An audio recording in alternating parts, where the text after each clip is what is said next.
আমরা এখন আছি যুক্তরাষ্ট্রের রহস্যময় শহর সেন্ট্রালিয়াতে, একটি শহর যেখানে বহু বছর আগে সব মানুষ তাদের ঘরবাড়ি ছেড়ে চলে যেতে বাধ্য হয়েছিল। আপনারা আশেপাশে যে বাড়িগুলো দেখছেন সেগুলোর কোনোটিতেই এখন আর মানুষের বসবাস নেই। পুরো শহরটাই যেন সময়ের কাছে পরাজিত হয়ে পরিত্যক্ত অবস্থায় পড়ে আছে। আমরা ধীরে ধীরে এই শহরের ভেতর দিয়ে হাঁটছি এবং একে একে সবকিছু আপনাদের সামনে তুলে ধরার চেষ্টা করছি। এখন আমরা এমন একটি বাড়ি খুঁজছি যেখানে ভেতরের আসবাবপত্র এখনো রয়ে গেছে। আমরা একটি ঘরের ভেতরে প্রবেশ করছি। সম্ভবত কয়েক দশক আগেও এই ঘরে মানুষের বসবাস ছিল, কিন্তু আজ এখানে আর কেউ নেই। তারা চলে গেছে, রেখে গেছে তাদের ব্যবহৃত সব আসবাবপত্র। জিনিসগুলো এখনো আগের জায়গাতেই আছে, শুধু তার উপর জমে আছে ধুলাবালি আর চারপাশে মাকড়সার জাল। পুরো ঘরটাই নিঃশব্দ ও পরিত্যক্ত এক স্মৃতির মতো দাঁড়িয়ে আছে। এবার আমরা আরেকটি বাড়িতে প্রবেশ করলাম। বাড়িটা দেখে মনে হচ্ছে এটা হয়তো একসময় কোনো ধনী পরিবারের ছিল। ভাবতে অবাক লাগে, এই বাড়িতেই একসময় হাসি, আনন্দ আর জীবনের গল্পে ভরপুর দিন কেটেছে, কিন্তু আজ সেই মানুষগুলো আর নেই, শুধু তাদের স্মৃতিগুলো রয়ে গেছে। পাশ মাকড়সার জালে ঢেকে আছে আর ধুলোয় ভরে গেছে পুরো পরিবেশ।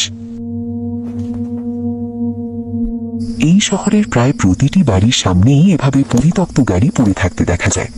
আশেপাশে কোনো মানুষ নেই, নেই কোনো কোলাহল, পুরো শহরটাই নিঃশব্দ। যারা নিরিবিলি শান্ত জায়গা পছন্দ করেন তাদের কাছে হয়তো এটা অদ্ভুতভাবে আকর্ষণীয় মনে হবে।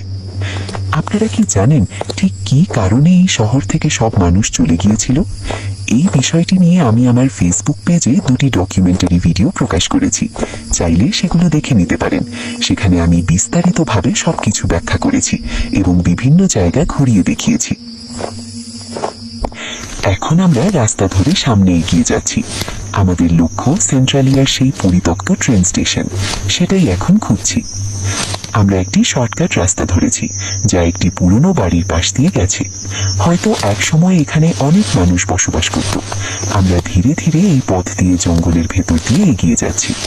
একটু ভয় লাগলেও ট্রেন স্টেশনে দ্রুত পৌঁছানোর জন্য এই পথটাই সবচেয়ে ভালো মনে হলো। এটা হচ্ছে সেই সেন্ট্রালিয়ার পরিত্যক্ত ট্রেন স্টেশন। ওই দিকে আরো এগোলে আরো অনেক পুরনো ট্রেন দেখা যাবে, তবে আমরা এই দিকটাই আপনাদের দেখাচ্ছি। দেখুন কিভাবে দশকের পর দশক ধরে ট্রেনগুলো এভাবেই পড়ে আছে।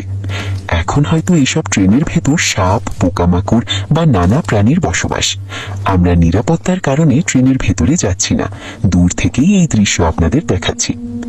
আশা করি আজকের ভিডিওটি আপনাদের ভালো লেগেছে। ভালো লেগে থাকলে অবশ্যই ভিডিওটিতে একটি লাইক দিন। কেমন লাগলো কমেন্টে জানাতে ভুলবেন না।